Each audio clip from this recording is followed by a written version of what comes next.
thank you for taking the time out of your busy schedule. So, Pleasure. Two questions first before we touch on the... Ameriki Jamana ka kenema ko nyanabo ministry Antony Blinken ye jabilike fonyon be Taiwan ani Chine jamana ni nyonche aka nyiningali dola ka nyesin VOA ka lasigide mumbe Phnom Penh Khmer service la Sun Narin dunanjigiro la ni alebe Phnom Penh Cambodge utukalo kle duru samba fla ani samwa ani fla.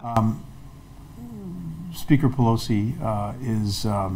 from our legislative branch. Ako Nancy Pelosi alebe Ameriki Jamana ka wasaden so o mogodo muyanga jamana bolo faradoye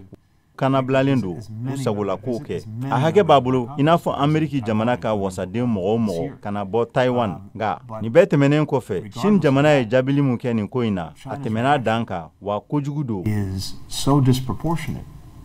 and so dangerous. Whatever it feels about the visit.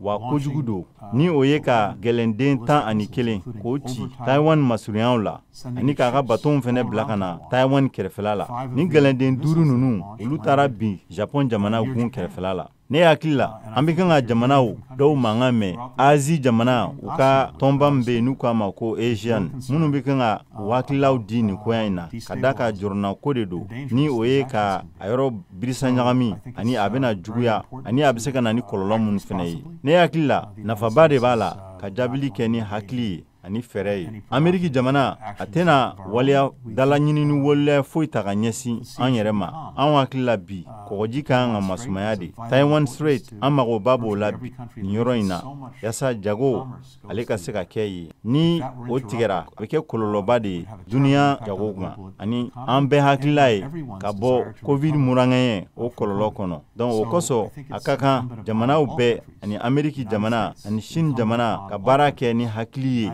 angana sega Pelosi ni tagama inta angana sega Ameriki Jamana ka wasa dendo o tagamata ko ke sababu kana waleke wale mbisega na yorobla baski balia kononana engaging in